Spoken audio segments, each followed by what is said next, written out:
to Basic Control, baby. Today we're gonna get in your minds. We're gonna get in real deep.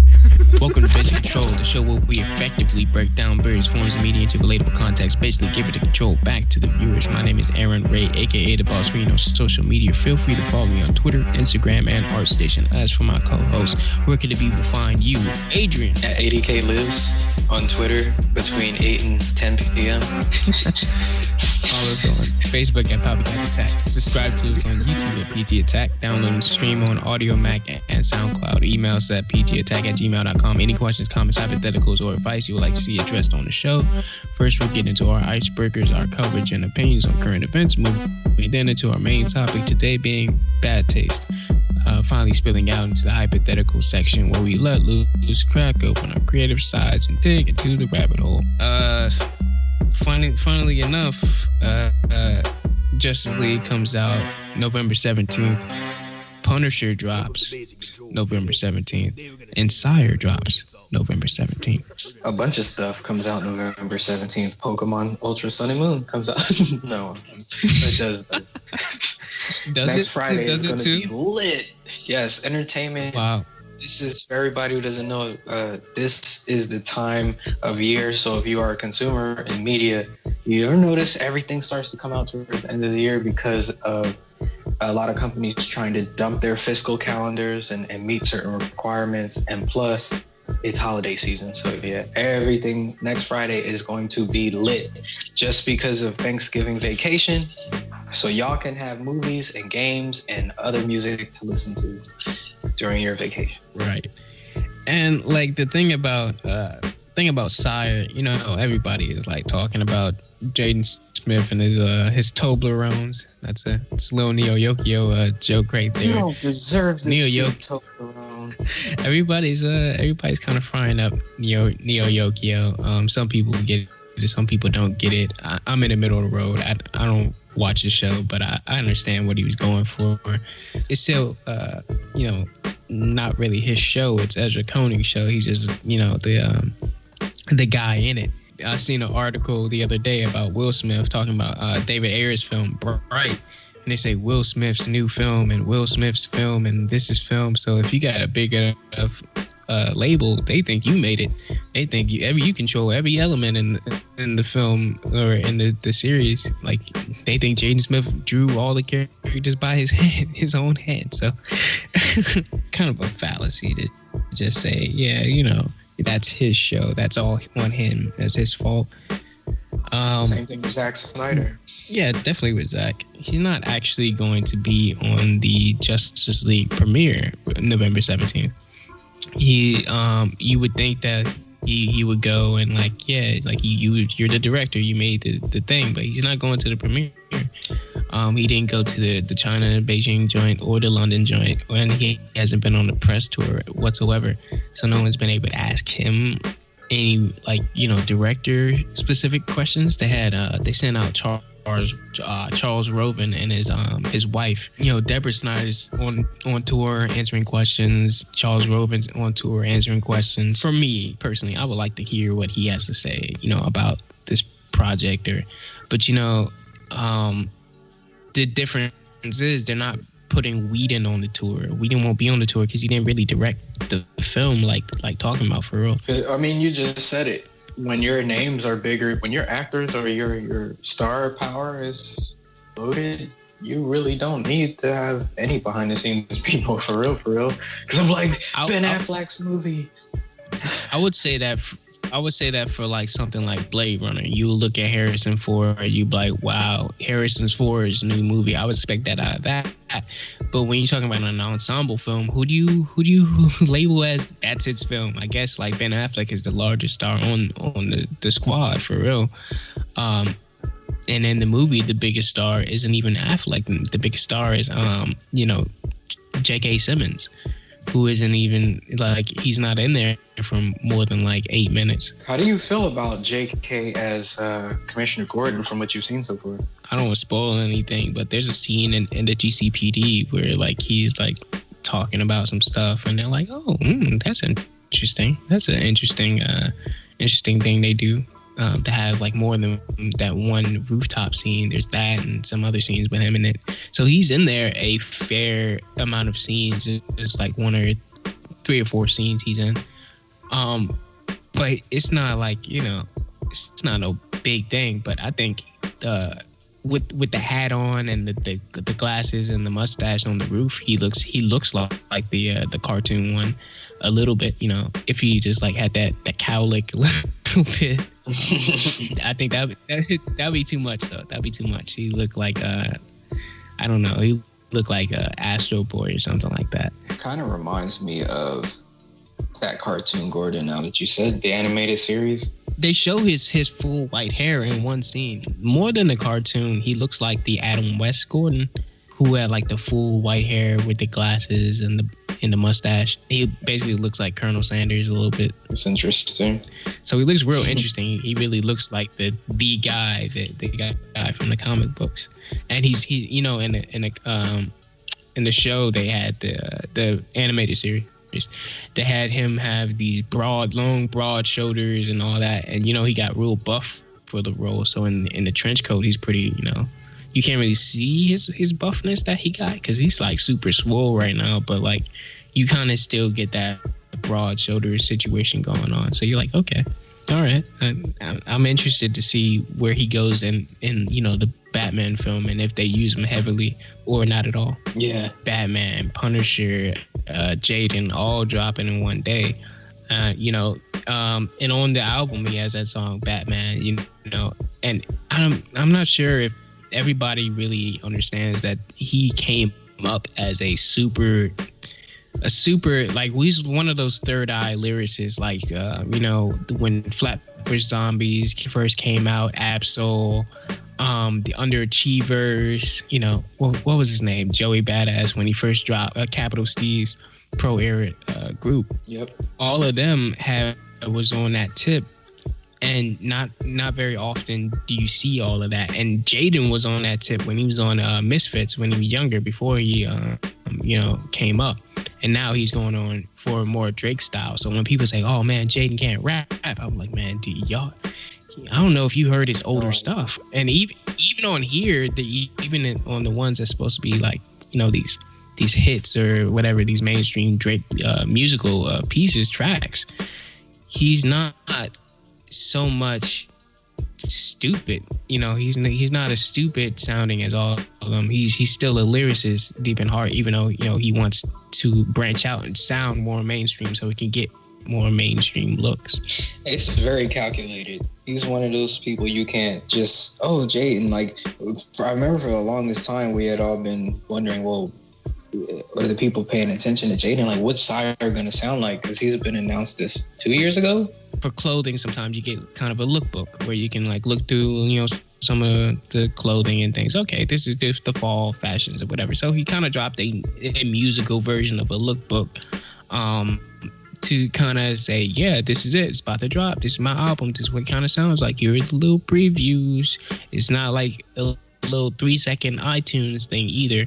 You know, iTunes does that. They give you 3 seconds of a song, you get no idea what the rest of the song sounds like, but it's like, all right, cool, whatever, buy the album. I'm like, maybe. But this is a little different. He drops, it's not all of the songs on the tape, but it's enough to give you an idea of where he's going with it. And for the most part, most of it is experimental. Some of it reminds me of old Kanye, old Tyler Creator, old you know, and he's going back to his roots. You know, he's back on that third eye. He's back on a lot more mainstream sounding things. And then there's the rock elements, the you know, acoustic elements. I think there's an entire song that's completely acoustic. I think is The Passion. Yeah, I really like that acoustic record. Yeah, I just find Jaden as an interesting person. And for me, when like watching the video and listening to, you know, some of the samples that he put out, the standout for me, or probably a lot of people that I'm hearing, a lot of people are kind of interested in that the song Icon. Right, the video, that little teaser. where he's dancing around. The one specific tease, icon tease on there, and maybe George Jefferson. Like people were like, okay, maybe he got bars, and people dropping the fire emojis and stuff, and I'm like, interesting. And that's the one getting the most. I want to hear what icon sounds like. Maybe Jaden might be okay because it sounds like very mainstream situation going on. All right, I hear you. Meta shit going on with this icon record. Yeah, definitely. A lot of this sort of the theme of Jaden Smith is sort of living in this cocoon of being probably, I can't take credit for this idea because it comes from Fam, one of Childish Gambino's like deep friends. And so Fam was talking about Jaden. He was like, people don't let Jaden be Jaden. And like the idea he put forth is like Jaden is like a one of one, really, or like he's in a very small category of people who grew up as like royalty almost. Like you're hip hop royalty, you're acting royalty. You grew up rich, but you live in this public lifestyle. You were born into this situation where now you have to live up to these things. And, he shares that space with people like, Paris Jackson. They're beholden to like what their parents have done. And now they have to live up to that. But they also have this bundle of money. And, Jaden has always considered himself being like sort of the black sheep of being weird and being into all these things because not the way he came up is not normal. It's like what we said on the last show is like it's alien. That shit's scary to be, but one thing I applaud him for is his self-awareness in this situation, and that's probably due to his parents or the people he's around. But it often feels like you hear celebrity kids, and it's not even easy for them to put on their own careers. Like Diddy's son is still struggling to kind of build a hip-hop career, or at least notoriety. But you have Jaden who's super self-aware, sonically self-aware at that too, with his music and the way it sounds. Just to close out, that was to say, I maybe not, I don't know how he personally feels, but it seems like it's stuck between a rock and a hard place. All of his early music was him talking about sort of like pushing it back against the fame and all of that, because like you understand that like and we went into depth on this. You're under a lot of scrutiny when you grow up in that. So even from a young age, they won't let you live. They have pictures of you as a child in magazines. You know what I'm saying? So, and him pushing back against that and not being like what they expect him to be, like living up to the royalty title. Him always, I'm not going to come out and try to pretend to be my father. I'm going to sit up here. I'm going to wear a dress. So I'm going to, do this, that, and the third. And I'm going to make fun of the fact that y'all try to follow me all the time. And he's been doing that for a long time now. And he's come to the age where now he's trying to control that look now. It's like he's trying to like, all right, now I understand like where you want to put me. But now I'm gonna change the narrative of like what you think it is, and I think that's pretty dope. I think that's why I'm looking forward to this tape. So it is a tape or album, or who knows these days? I don't even think. It's definitely an album. It's his first. I wouldn't call it a studio album. It's more like a Chance the Rapper thing. He's dropped like several EPs, but this is not an EP. He's like totally putting this one out. Because he's been talking about it for so long. I'm curious if, because he usually does a visual element to these things. I know the big single was Batman, so he had a Batman, a video for that. You just heard Icon. Everybody wants to hear Icon, so Icon might blow up. But I'm curious to see if there's like the video element to these things, where if you're gonna drop more videos. I remember when Gambino dropped Clapping for the Wrong Reasons, that little short film that connected to the album about the boy, because the internet. Speaking of that, do you know how those two things were connected? It's a long story. We would have to do an entire show about how those things are connected, because I love that album. I think that album, that story, that the mixtape and all of that is all connected. But I will say, just to summarize, if you remember in the actual screenplay, which is connected to the album, the album is actually parts of the screenplay. In the screenplay, it was about a boy whose father died, and he's basically the Jaden Smith of that world. And when he was growing up, his father was basically a Rick Ross type character. He was like kind of Rick Ross / Will Smith type dude. He's a really big dude, and he's just Hollywood royalty. Or rather, I guess that's still Hollywood. Yeah, he's basically royalty in a certain degree. And so he comes up in this lavish lifestyle, and he's always on the internet. He's sitting there here vaping and all of that. And the character that he plays in that is a prelude. And the Clapping for the Wrong Reasons is a prelude to the actual events in that album. It happens like right before, because when the thing first starts out, they start talking about he's avoiding calls from the not the coroner, but like the insurance people who want to call him and ask him about information pertaining to his father's death. And they ask him like, well, this, that, and the third. He's like, well, my father doesn't live here anymore. Like he doesn't live here.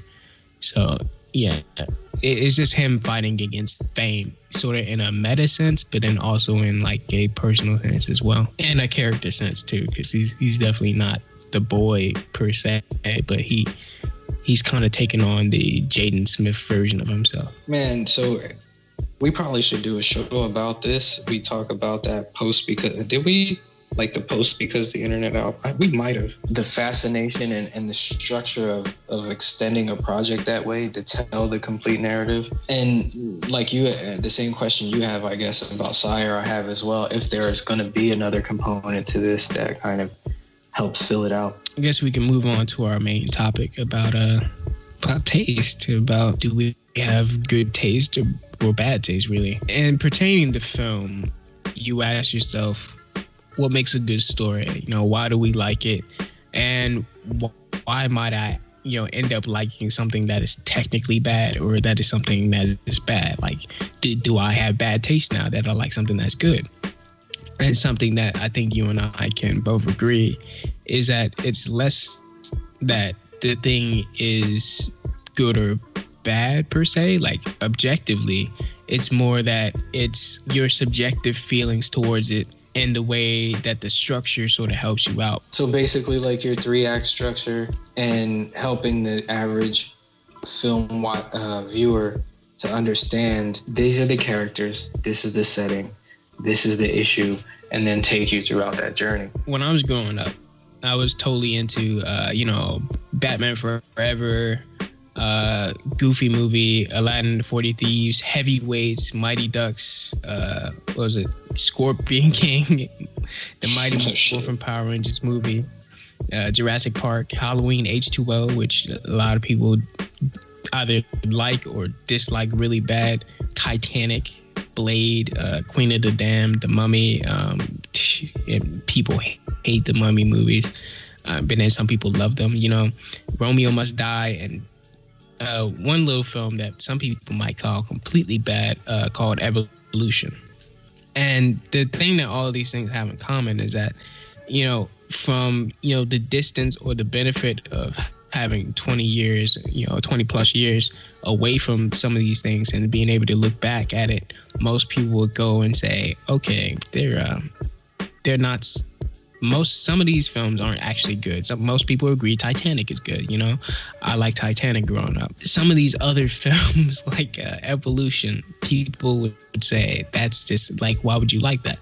And the truth is, like I was saying, it's the backbone is there. The hero's journey, the standard way you tell that story is there. As long as it has that structure, then your movie is, it's not a bad movie. It's just they don't like the elements that fill it. Your skeleton is there, but the layers upon it. It's not as simple as just being like, oh yeah, this movie is like bad. And there are movies that are very objectively and subjectively bad, like just by like the structure is wrong. Like Geely? But as long as I think the structure of Geely isn't necessarily good. But as long as your structure is good, then even if the movie doesn't appeal to someone, it could still be considered good, or what we call guilty pleasures. And hence, you might look back at it and it's like, man, did that I have bad taste. You kind of don't, but it's you like the elements in it, and the structure supports it. So even when you don't like the elements, you could still say, wow, yeah, the structure's there. So what are some of the things that you would think identify a person that have bad taste in, say, entertainment or film? A person that has bad taste is a person that, well, I think at a certain degree, most is subjective. You know, it comes down to how that individual person feels about the film. But if you're watching something, and something I can say is objectively and subjectively bad is they had this film by Mike Epps, and I like Mike Epps. I like the element of Mike Epps. I like, you know, that sort of thing. But there's this Mike Epps film called Meet the Blacks, and it's so bad. The structure is bad. There's no backbone to help you out. There's nothing to fall back on, because that's what your structure is. Your hero's journey, your standard tale, that's your backbone. If there's no backbone to build on and you start building up, then your elements have to carry the film. And the elements that he chose to, you know, to fill in this structureless film was improvisational comedy from internet figures and, you know, your Terry Crews. You got your Tiny, you know, your Debo type people in there. And, you know, it's just like, you know, Cat Williams, the camera and all of that. Just like, you're not handling that well. So he was like, all right, just, it doesn't look good, but at least it might be funny. No, the elements doesn't work. So that's bad. And if you like that, then maybe you have bad taste, because you like something that is bad in both ways. Now, if anybody likes Meet the Blacks, let us know in the comments. And here's the flip side to that, because you say, all right, some films don't have, you know, the same type of structure, and they can play with structure that isn't your traditional structure, and you say, wow, but I still like this movie. Does that mean the movie is bad? No, it doesn't. You have movies like Inception, Memento, parts of Batman Begins is still structured right, but it's told out of order, you know, in certain parts. There's a film, one of my favorite films, Blue Valentine with Ryan Gosling, and it tells the story of the beginning of a relationship and the end of a relationship at the same time. And that is also true of another film called, you know, Eternal Sunshine of the Spotless Mind with Jim Carrey. It's the beginning and end of several relationships in one story. And you're like, wow, those movies are really good, or I like those movies. Or even if you don't like them, they took a risk, and it pays off with the elements that, you know, make it up. I can dig that. There are some people who hate Inception because of things like, one, its length, and it has no characters, and there are things about it. And then there are people who go, well, man, it's one of the greatest films of all times because of those things, or because of the things you might have that's what I'm saying, in favor of its structure. But wait, real quick, that too, how do you, because now we're talking about the structure of the movie being a character or being an element of itself. So it's not just you sitting down in the theater. You actually have to absorb the cinematography and the camera angles and the way certain things are framed.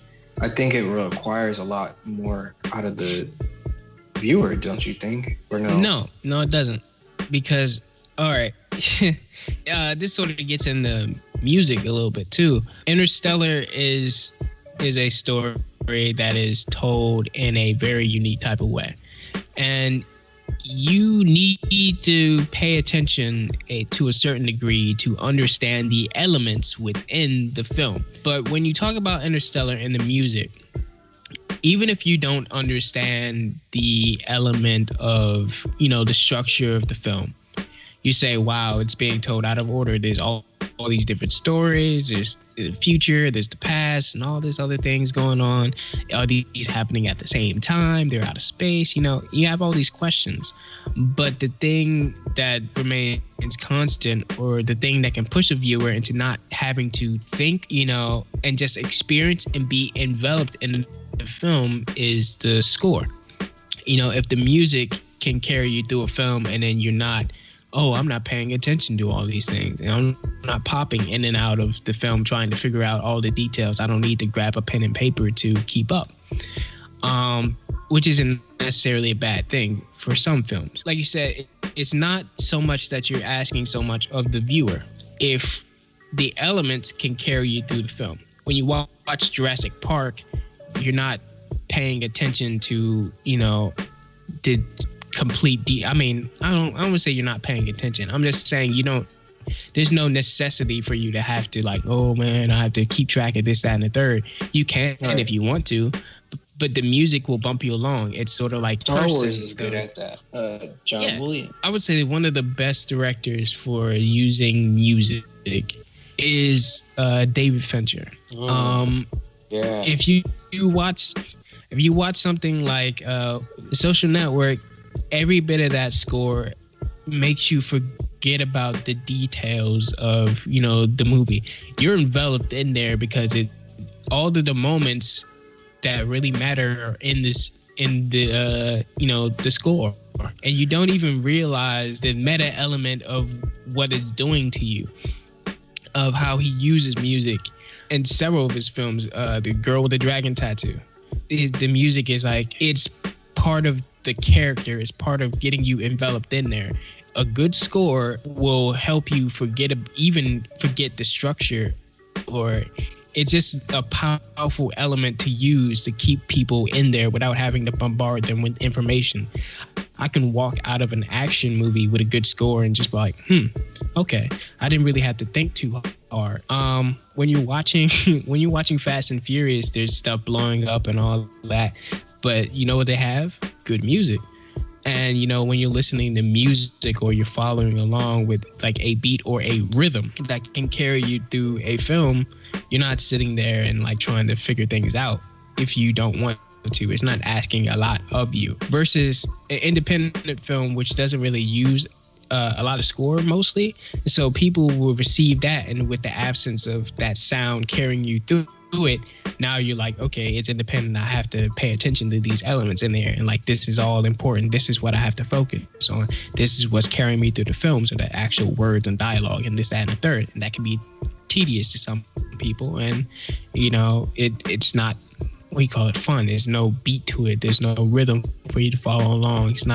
You're not waiting for the next pin drop. It's kind of what makes films like Guardians of the Galaxy that use primarily soundtrack to carry the film, because you can take the audience on a journey, so your movie ends up feeling like a long sort of album. Oh yeah, most def.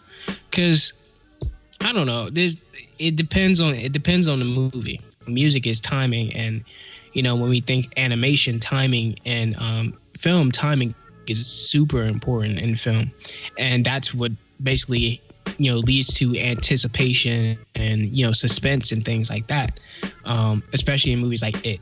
But when the contrary to that is something when the music is at a rhythm or at a pace where the story does not allow it to operate. Something like Suicide Squad, where as much as I appreciate, I suppose is the words for Suicide Squad, but I appreciate that film, you have to knock it for the soundtrack. They had the Vincent Price score in the film, yes, but it's very, very much diminished in the face of the overbearing soundtrack and the use of music in every single scene. There's hardly any scene without a identifiable song to it. Wow. And that doesn't flow as well as maybe a Guardians of the Galaxy, because each one of the songs in there is like set to a certain rhythm or a certain pacing of it, and those represent moments in there, as opposed to just like, let me just play this song here and blah blah blah. Some of the best songs that work in Suicide Squad were songs that represented what the character needed at the time. Just because helicopters are flying over an area doesn't mean you have to play a song from Apocalypse Now. You know what I'm saying? That's not how we should do things, per se. So that's not what I mean by letting the music move you through there. That's distracting. The music becomes a distracting element of that. That's fair. To move people through, you really have to analyze what music, when to pause it, when to hush it, and when to manipulate the music. And that's what I was saying about Fincher. To finish off, I'll let you go. But about Fincher and the Girl with the Dragon Tattoo, most of the songs in there are manipulated. In Sucker Punch, there's several songs in there that are connected to set pieces, and even the music in the movie itself is about the music. It's about the song and the sway and the rhythm of that. And each one, every piece of that film visually is also connected to the soundtrack, which Zack Snyder, produced, several covers of popular music with the cast themselves performing, these covers. I can understand if somebody likes it because it has the structure there and the elements that people may like, which, as you can see, can backfire. Yeah, it's firing on more than one cylinder. You brought up independent film and their lack of soundtrack. Not like an umbrella. I don't want people to think that all independent film have no soundtrack. Some of them know how to incorporate some things, but for the most part, you would go into an independent film, and the use of quieter moments is kind of what makes it indie. Is there a room for that sort of? Do you think there's a room for that in animation? And we have things like the silent film, and you say about minimal soundtrack. Is there a room for that in something like animation? Or because Fantasia is heavily reliant on its score. Anime is heavily reliant on its score. It depends on what you're going for your film. If you have an action anime, I'd suppose you don't want it to be too quiet, not unless you want to go for more of a Bruce Lee type feel for it. Hearing sound effects of people fighting with no music, it sort of adds to a visceral nature of a fight. So you don't get the fun sense hearing, when you listen to real fights in real life and the scuffling and the beating up, and when you the old Bruce Lee, when there would be moments at the end of a fight where they just say, all right, no music, because like this it's way too real. That's sort of an element of manipulating the feeling and in that scene. If I had music during the fight, you're like, okay, I can have fun with this. Most of the time in animation, you want to manipulate that. It's like an element that we use. Or soundtrack, it sort of does the work of the middle ground of having you pay attention to those things. Just watching a fight or watching a scene with no sound, or not no sound, there's sound effects, but there's no music. Watching that can kind of be jarring, and you take it a lot more seriously. So if I'm watching something like, I don't know, Ponyo, and there's a scene where there's no soundtrack, no music, and there's like something serious happening, like there's a knife or something, I'm like, okay, wow, like, you might actually die. The music sort of directs the emotion behind what's going on. So like, it could be a whimsical soundtrack. You're like, okay, I feel the beat and the rhythm of what this knife is doing, and I say, okay, this is a whimsical moment. Or if it's like, very suspenseful music, I'm like, okay, wow, this knife person is kind of dangerous. But there's also films, and you kind of asked if it was possible. There's films that do that. There's anime that do that. One in particular, it has music to it, but it's mostly a silent black and white type film, but it's animated. Dropping gems for y'all, man. There's this film called Persepolis. It's made by this woman named Marjan Satrap. I don't know how to say her name. I'm sorry. But her name is Marjane. It's kind of like Mary Jane almost. And she's this female animator, and the story is kind of about her, and like it's set in like France and like Iran, and it's just like her life of growing up in Tehran and trying to like really figure out her life, and then all the oppression against women and the way that she's having to live her life. It's it's a very creative way to tell her story, and it's based off her graphic novel, which is also in black and white. Movies like that where you don't really need a soundtrack, or if you added a soundtrack, will it be inappropriate or not? There's music in the film, but it's at specific moments where it'll be appropriate. She was growing up into rock and into Michael Jackson and things like that. So there's things in there like that. But for the most part, you would hear the bombs outside and the rain and all that, and the visceral sounds of living in that time, in that era, and also in that place. So it's not always going to be, resting on, animation doesn't always rest on the laurels of music. It kind of has the ability to, be that in the mainstream. Pretty much what I consider one of the strongest, not so much silent films. It sets a bar for the type of adult storytelling that you can get out of that without having to be like, okay, we're gonna rest on the soundtrack, or I have to structure it this way.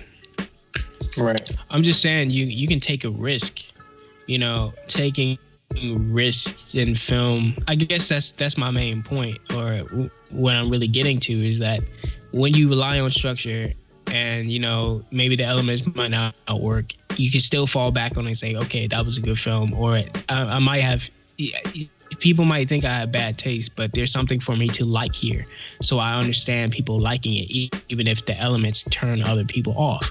There's something to like here. The elements are good. The same is true for something like, Persepolis, where you watch it and you're like, okay, this isn't really structured the same way, and it's also about, sensitive subject matter. So you're really throwing out a huge risk of it being animation. Some people may not like animation. Some people may not like, the Iranian topics and the women topics and all these things about growing up and being female. Some people might not like any of those elements or the way it's structured, being told, out of order in certain parts. So you're taking a bigger risk by operating outside of that. And for a bad movie, like Meet the Blacks, it'll certainly fall through. But for, something like Persepolis, it would definitely shoot you a lot higher, because then they were like, it amazes people more. That's like, you could do something that's so different and out there and have it work. And the elements, can operate on a certain level and carry the film in both ways. That's fair. So in those things, you got the story, you got the structure, you got the soundtrack, you have the characters, the dialogue.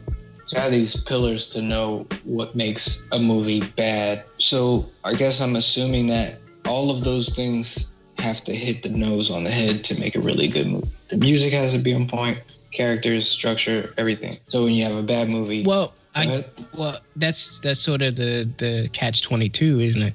Because when you think about what people consider to be, wow, it's not a good movie or something, they're rating it as if all film have to be perfect. And the thing is, maybe going into a film, when you create a film, you intend every time, you're supposed to go into a film hoping that you're going to make a masterpiece. However, if you understand that all film is subjective, what you consider good, or what good elements may not appeal to someone else, and then also your storytelling has to be on point. So if something even has something that you would consider to be good elements or all those things and be quote unquote perfect, it still may not appeal to somebody else. So therefore, you could say something is a masterpiece, and then somebody might disagree with you. Someone could say Superman the movie, the first movie, is a masterpiece, and I'll disagree. But I can understand how you feel that way, because the structure is there, and this the nature of something to fall back on is there. So I can't really say much. That's fair. I guess that's what makes something work, like Jurassic World versus something like The Inception that we were talking earlier. Movies can fire off on these different cylinders, and the good ones often do it in a way that you're not even familiar that they're doing it. When you play with structure, or you play with elements that people haven't seen before, you're essentially playing with fire. You're playing with something that's risky that people won't buy into. When you look at Inception, you're talking about going into people's dreams. That's a lot to ask of the audience. When you talk about the way the story's told, and the structure of it, and the way that's not your standard hero's journey per se. The better example would be something like Memento, where you're talking about, okay, it's a movie about this guy, trying to find John G. But then you get into the structure and you're like, okay, the structure's even asking a lot of me to, now I have to pay attention. There's not much soundtrack here. It's a huge risk. It's a huge risk for someone to look at that, and someone could come out of that and it's like, that movie was boring, that movie was bad, it was this, that, and the third. And you can understand that way because the elements are, distracting, and the way it's structured is distracting. Both elements of the way the movie is made can bother people. But most people can look back at Memento and say they succeeded in creating something that wasn't what we were used to. But I think those movies end up being even better successes for, trying something different and taking a risk and it paying off, versus the ones that take a risk, or even, I wouldn't even call it a risk. Some people just don't know how to make film, and it just goes completely bad. So we talk about mainstream film, and often there are certain elements or formulas that you can make a lot of people buy into. And we have this issue right now with Hollywood trying to, or not being afraid to take risks, would you call it? I guess they're not really pushing towards films that would be much different. Like you see a lot of team-based, multi-ethnic castings, Fast and Furious, Justice League, Avengers, etc. You see these kind of movies that follow certain structures end up very, very successful. In that situation, do you feel like there's a space? Because the audience doesn't really, I don't think the audience could even begin to dissect like, oh, what's good film, what's bad film. So there's got to be a way that the studios handle that. In sort of a hypothetical sense, if you consider that sort of your hypothetical, I could definitely see studios understanding like, okay, the more safer, the more we stick to a certain structure or go after a trending or popular element that we think everybody is into, we're more safe. We feel more safe. And then you say, okay, what are people into? People are into zombies, and people really like cat videos. And then studio might say to themselves, okay, let's put these elements into this already structured film, and maybe it might pop off. Perfect example, when you look at Pride, Prejudice, and Zombies, people say, oh, wow, that's a horrible movie. You want to know why? Because they tried too hard to appeal to the zombie thing, and they took a structure that's already there that works, but they took so many Jenga blocks out that you broke the structure of what Pride and Prejudice was all about. I actually seen Pride, Prejudice, and Zombies, and that's why I'm able to talk about it. I don't usually trash movies that I don't actually watch for myself. But there's and no diss to the actual book and to the writer who actually directed this one, because I think he's all right. He's all right dude. However, is this the fact that you took Jane's book, and you just added your little dialogue, or you changed little things up, and then you just turned it in? And where the structure worked before, things that you changed now make it not make sense. So you corrupted the structure of what it was built on. So by corrupting your structure, now what people fall on is your elements. So what you thinking going in, wow, we're the studio. We made a sure thing that everybody's going to like. People like that thing that everybody liked. And now that we changed the structure up and added the thing that everybody else likes, we're definitely going to make money. People like zombies, and people like, comedy and humor. Let's put it all together with this thing that already works. And you would think you have a winner. We call that in the studio when you're trying to just price or gouge tickets. So you'll take these elements, like you said a few seconds ago. You're like, oh, here's a movie about magic, and all of a sudden you're like, well, what elements work? And they do some kind of screen test and find out, well, hey, everybody likes cats, right? So let's make it a movie about magic and cats.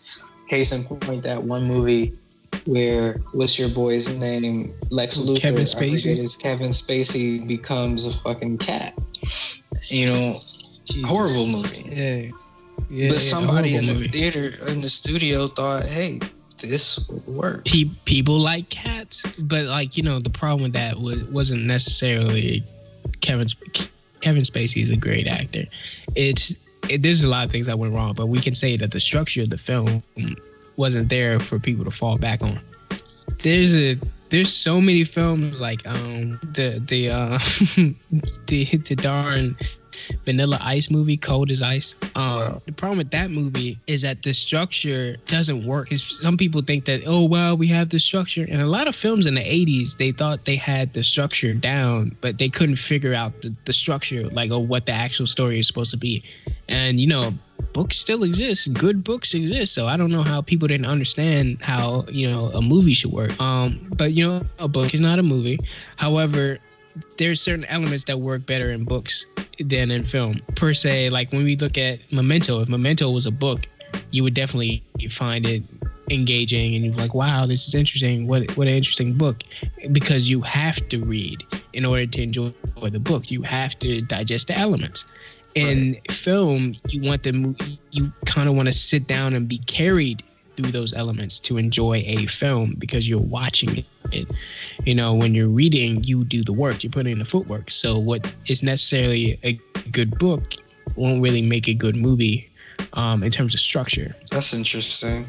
Because earlier you talked about the music, and recently I was watching something and it was basically saying how the music is supposed to fill in the part that the book would fill in as far as detailing the emotions of a character. So like Wonder Woman has to save the world and she's feeling doubtful in the book, where she would fill that in with, or where the narrator would fill that in with the details on emotions. You have a score filling that space in. But oftentimes I see in films that's not properly used, or these certain elements like setting and characters go overlooked by the audience because they're not necessarily expecting that level of connection that they would get from a novel. Well, you have to not hold their people's hands with the score, because sometimes that can get cartoony if you just keep using that for every emotion. Like, okay, now I'm watching a cartoon, I'm watching a Danny Elfman film. The characters, the actors carry you through the journey. If one of the woman's feeling doubtful, her face has to be able to convey that for that to be a good element of the film. If the actor can't convey that with their physical body or something, that's different. I would say emotion is primarily an actor job, but mood is the score's job. It's the score's job to tell you what mood that to take that emotion. If I'm watching a scene and it has like this sinister piano going on and then somebody's smiling, I take her physical emotional looking smile and I take it a different way, like she's up to something. Right. That's how I feel. And I look at the page and the page says something different. Like she's just smiling because she's happy. That means the score didn't do its job, and that means the scene is interpreted in a different way, even if the emotion of the actor is there.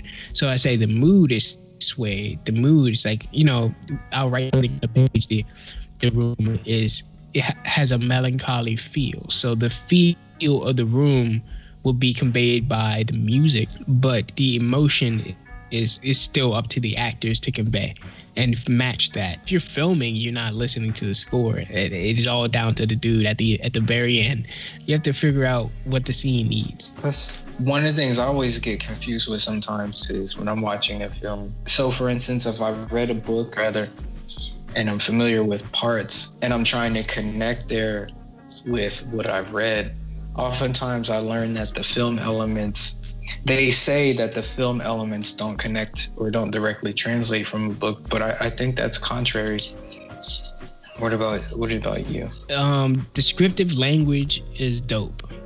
When you have all these thousands of words that you can use to describe the color blue on a wall with a dude standing in there, and then you can write pages upon pages of information conveying what that means. but it pales in comparison to actually looking at it. You can visualize it in your mind, and maybe it may be perfect or imperfect. But what it really comes down to is if you can visually represent that accurately and make something that is probably superior to reading the words and having that emotion set out for you. When you read Harry Potter, you have visions of these things in your mind, but you watch the movie, some things may not be as you visualize because of the language in the book. That doesn't mean that the book is better. It just means the visual interpretation was, they weren't at the same, space. Like I said, you can write pages about the color blue on a wall as an art piece, doing, art writing or curating and things like that when you write about it. When you go into so much detail about that, that's cool. It's so beautiful to use words like that. But when you walk into the room and you are overwhelmed by the large, the actual large blue wall, and you're looking at it, and the color the light sort of fades the color onto your skin, and like you're kind of bathed in the blue of this wall just by being near it. Seeing that for yourself is better than reading about it. You know what I'm saying? Yeah. So having that in a movie, you have to accurately portray or make it better than what you see on a page, because a page is trying to keep up with what you can visually or auditorily, manifest. That's a cool thing. Man, I feel like I've gotten so far from good taste, but now myself, I feel like I always feel like I get more information out of these types of talks as a writer, as a creator, because you learn that there are other elements that kind of work for. Is there any tips that you would recommend the average moviegoer to help them sort of pay attention to more things? Because we just want to see some shit blow up and watch Batman save, or beat up a criminal real quick and go home and be like, wow, that was the best movie ever. And that can lead to a lot of oversight. We mentioned this earlier. There's several things that people don't even realize they're waiting for as a visual or as a moviegoer.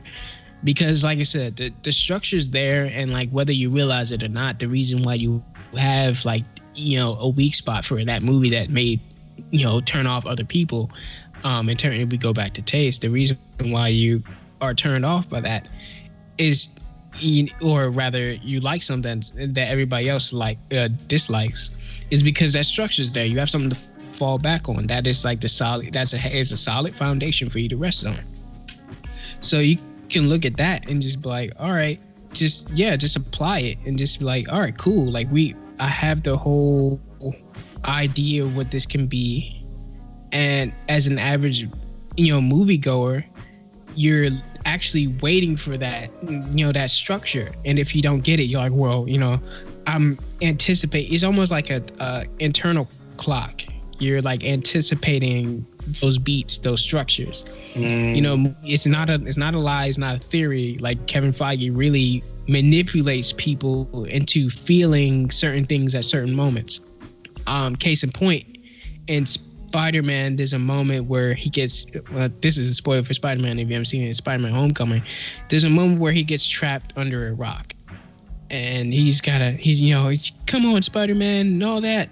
He wants you to feel, and cheer him on at that moment. And that's a part of his manipulation of what the audience already expects out of it. So as a moviegoer, you don't necessarily need to be aware of these things. I'm just saying, if to turn if a movie's good or bad, you don't have to be aware of the structure. Just know you're already waiting for structures laid out before you, whether you realize it or not. Like, it's kind of subliminal. There's things that happen where a character will set something up with their language, and then you're like, okay, now they're gonna fall, now they're gonna do this, and then you get that that's safe, that structure, that's like, that's fine.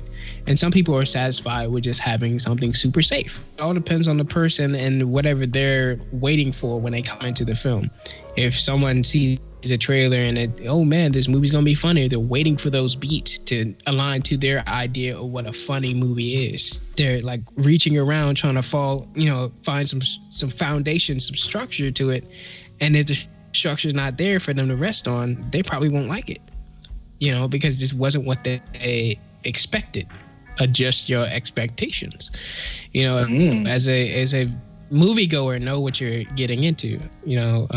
If you want to see if you want to really figure out if something's bad, then make sure that you do have some type of structure. Or if it doesn't have some type of structure, then what is saving this movie for you? What is making this work for you? You watch Memento is asking a lot of you because it's not set up in the same way. You got to follow the story through the past and the present and the future through the lack of this man's memory. So you get to a certain point. You may even have to watch a few times. I've seen it like twice. I only seen it like twice. It's kind of a off-topic thing, but it's like that word dyslexia thing. You can look at a word that's misspelled and has typos, but you still understand it. If you approach film that way, like rearranging the words of like dog as DGO and people just see dog, they read it as dog and then they go back, oh, you spelled it wrong. That's Memento to me. Or movies like that have no structure, but they are still, they still have the elements of D, O, and G, but, they're just rearranged in a way that, you could still get it without being like, oh wow, I don't understand that. Or if you misspelled the and you put a different letter in there, people was like, well, you don't know it's spelled the, but like when you first read it and you're not paying attention, typo goes over your head, not unless you're a grammar Nazi, which is a film critic. Aha. Yeah. Yeah, man, I'm the king of metaphors. But yeah, final thoughts. Lower your expectations. I mean, that's definitely a final thought for me. Like, not lower, but having a different sort of thing or eliminating expectations when watching films, because when we talk about having good taste in film, I think there's a space that we as viewers have to fit ourselves into.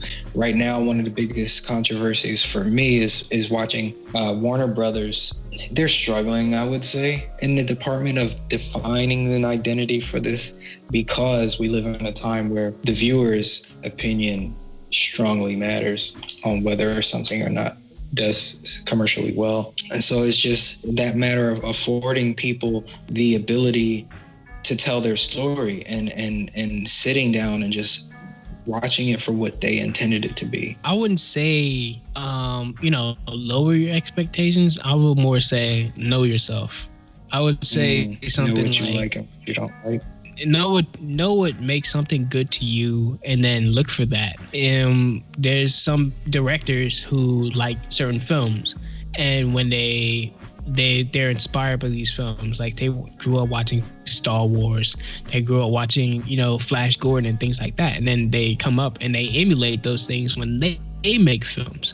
So those are the things that kind of tell them they know themselves in a certain degree about the things that they enjoy. When you start to look at what a average moviegoer should feel, is sort of the same train of thought. When you go into a film, you're not making the film, but you're looking for those things that you like. You like a murder, drama, mystery type thing. When you go murder mystery, then yeah, you're going to look for those things. If I'm watching Batman, I'm looking for certain elements of that. And once I get that, boom, the elements work for me. They have structure for me to fall back on, do they? And then I fall back on that. And I'm like, all right, cool. This is a great film. And even if the structure is mixed up, if they told a Batman story out of order, recently they have that comic book Batman Lost, and it's told in like 5 different stories at once. But if they told a story like that on film, it would probably be divisive because people wouldn't get it, because people don't really like their soup with their sandwich, most of the time. They kind of want to say, all right, can we like have the plate for the sandwich and the soup over here? We're not Dunkin' Donuts over here. But they should be able to, figure out what's good for them, look for that in other things, and then move on. If it doesn't have that, then subjectively it's bad to you. You know, you can have your subjective feelings about a film, but it doesn't mean you have bad taste unless the things that you subjectively look for is based on films that were already bad. So, you know yourself. Know if you know what you're watching and know why do you think it's good. I feel it. And that was Basic Control, show where we effectively break down various forms of media to relatable context, basically giving the control back to the viewers. My name is Aaron Ray, aka The Boss Ray, and on social media, feel free to follow me on Twitter, Instagram, and ArtStation. As for my co-host, Adrian, where can the people find you? At 80K Lives on Twitter, and I'm probably going to finish Neo-Yokio. Follow us on Facebook at Poppycast Attack. Subscribe to us on YouTube at PG Attack, or email us at pgattack@gmail.com. Any questions, comments, hypotheticals, or advice you'd like to see on the show. Oh, please know yourself. Justice League coming out November 17th. Might do something next week for that. Be on the lookout. Be on the lookout. Be on the lookout. Be on the lookout. Be on the lookout.